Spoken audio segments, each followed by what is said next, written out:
शिकार हो रहे हैं, धार्मिक स्थलों पर हमले बढ़ रहे हैं और 59% हिंसा धार्मिक स्थलों को निशाना बनाती है और 69 मंदिरों व अन्य पूजा स्थलों पर अनुष्ठान के दौरान हमले किए गए। आपको ध्यान में कल ही इस्कॉन के एक मंदिर में ढाका में पूरा उसको ढा दिया गया है, वहां जो विग्रह था लक्ष्मी नारायण का उसको तोड़ दिया गया है। कट्टरपंथियों द्वारा महिलाओं के खिलाफ जबरन धर्मांतरण, अपहरण और बलात्कार जैसी घटनाएं आम हो चुकी है। बच्चों को शिक्षा और सुरक्षित जीवन से वंचित किया जा रहा है। साथ ही सांस्कृतिक और धार्मिक धरोहरों का व्यवस्थित विनाश जारी है।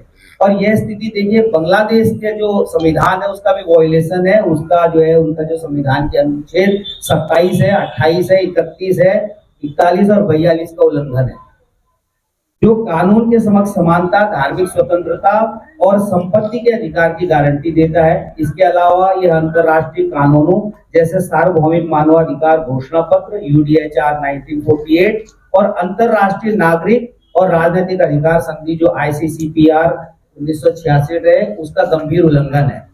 भारत सरकार से हमारा जो निवेदन है कि भारत सरकार बांग्लादेश सरकार पर अंतर्राष्ट्रीय दबाव बनाए।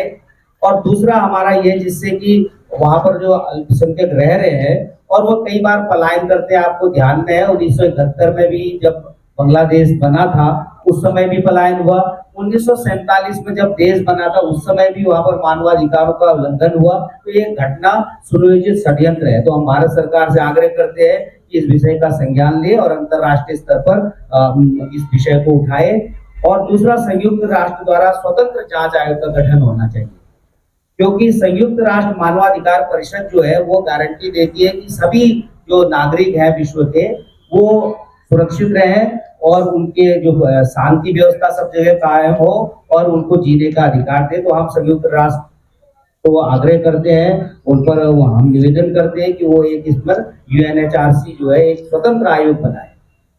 और दूसरा, साथ ही बांग्लादेश की जो वर्तमान एडवाइजर हैं उनके सरकार के केयरटेकर गवर्नमेंट के मोहम्मद यूनिस, उनके माध्यम से भी उनसे आग्रह करते हैं कि संवैधानिक पद पर होते हुए और 8 अगस्त के बाद जिस प्रकार की हिंसा फैलाई जा रही है उसको तुरंत रोकें। और जो यहाँ कट्टरवादी लोग हैं, जो कम्युनल लोग हैं, उन पर कठोर कार्रवाई करें और एक ऐसा उदाहरण प्रस्तुत करें जिससे कि आगे ये इस प्रकार की हिंसा ना हो। और पुनर्वास और मुआवजा, क्योंकि बहुत जनधन की हानि हुई है, वहां की संपत्तियों का नुकसान किया गया है, तो हम आग्रह करते हैं कि भाई उनको पुनर्वास किया जाए और उनका जो नुकसान हुआ उसकी भरपाई भी सरकार करे, बांग्लादेश की सरकार। महिलाओं और बच्चों की सुरक्षा सुनिश्चित की जाए। तो महिलाओं का वहां पर जो आपने कई सारे बहुत इस प्रकार के घृणित और मन को बिल्कुल हिला देने वाले वीडियो आपने सोशल साइट्स पे देखे होंगे। आप सभी लोग जागरूक जो अपने मीडिया कर्मी हैं, प्रिंट के होंगे, इलेक्ट्रॉनिक मीडिया के होंगे, आप सभी लोग, हम सभी लोग देख रहे हैं 8 अगस्त के बाद जो वहां पर इस प्रकार की बहुत नृशंस घटनाएं हुई हैं, ये नरसंहार का पर्याय है। तो आप सबने देखा है महिलाओं के अधिकारों की वहां कोई रक्षा नहीं है। अगर वो कहना नहीं मान रहे हैं तो उनको बलात्कार किया जा रहा है और बच्चों को तक वहां पर जो है काट दिया जा रहा है, उनको हत्याएं की जा रही है। तो ये रुकना चाहिए और सरकार को, बांग्लादेश की सरकार प्रभावी कदम उठाए इस विषय पर। और जो महिला और बाल दमन निवारण अधिनियम 2000 है और अन्य जो प्रासंगिक कानून है उनका कठोरता से पालन सरकार सुनिश्चित करे।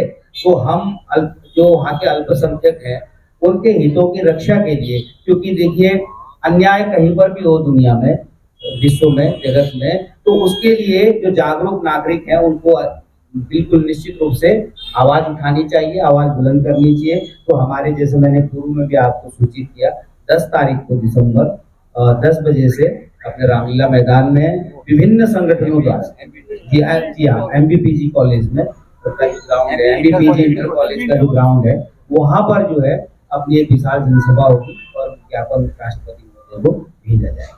तो ये मैंने आपके सामने वार्ता रखी है। आप लोगों से आग्रह है कि इस बात को जो है आप लोग भी सकारात्मकता से ठोस रूप से उठाएं, क्योंकि जो मीडिया है, प्रिंट मीडिया है और या इलेक्ट्रॉनिक मीडिया है, वो सतत दुनिया में जहां भी नागरिक अधिकारों का हनन होता है उसके लिए सचेत रहता है, जागरूक करता है हम सभी को। तो आप सभी का भी हम धन्यवाद भी करते हैं, आग्रह भी करते हैं आपसे। और इस संबंध में आपके कोई प्रश्न हो तो